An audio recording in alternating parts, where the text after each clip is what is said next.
E aí, professor, tudo bem? Tranquilo? Eu e o João vamos falar sobre os métodos de classificação e ordenação.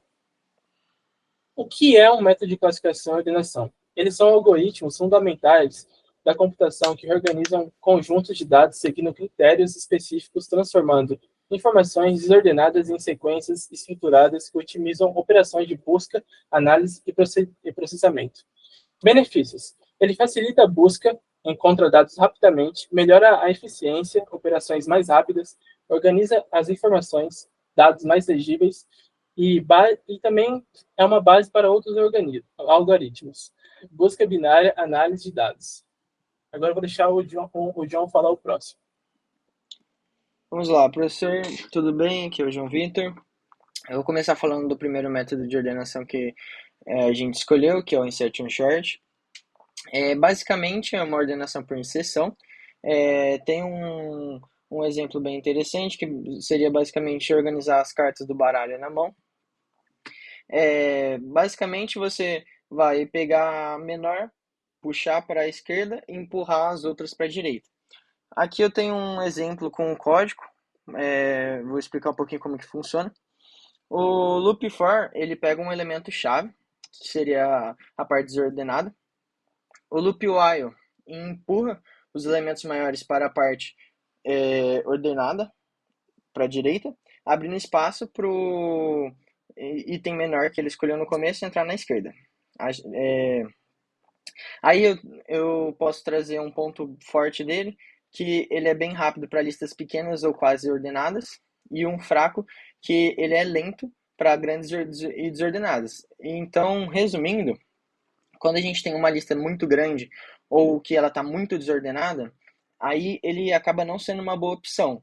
Porém, ele é bem simples de fazer e bem fácil de também compreender o funcionamento dele. Pode passar aí. Em seguida, a gente tem o Selection Short, também outro que a gente escolheu, que daí na minha opinião, é o mais básico, né? Foi tanto o primeiro que a gente viu, que é ordenação por seleção. O conceito dele é encontrar o menor número e colocar ele no começo. Então, basicamente, a gente vai ter um loop externo, que é o loop que vai definir a posição que vai ser preenchida, e a gente vai ter um loop interno que ele vai procurar qual que é o menor. Encontrando o menor, ele vai puxar ele pro loop externo. Então, a gente com o loop externo vai correr ou vai falar qual que é o que ele vai trocar, e com o loop externo ele vai encontrar o menor e puxar. É bem parecido com o primeiro que eu apresentei, porém, em vez dele empurrar os outros para frente, ele vai puxando de um para o outro. Então ele vai seguir todo, vai encontrar o menor, vai puxar para o começo. Depois ele vai para o segundo, vai seguir todo, vai encontrar o menor e puxar para o segundo. E assim em diante, entendeu? E o ponto forte dele é que ele faz mínimo de trocas escrita na memória, entendeu? E o ponto fraco é que ele é lento, e a mesma coisa do primeiro. Se é muito grande ou se está muito desordenado, ele vai demorar bastante. Professor, eu vou falar sobre o Bubble Sort, ou mais conhecido como ordenação por bolha. O seu conceito, ele puxa o maior elemento, faz borbulhar para o final, a cada passagem, como bolha subindo na água, literalmente. Como ele funciona? Trouxe aqui o exemplo do código, mas eu vou falar um pouquinho sobre o código em si, na teoria, antes de mostrar. O loop for externo, que é o controlador aí, controla as passagens pelo vetor.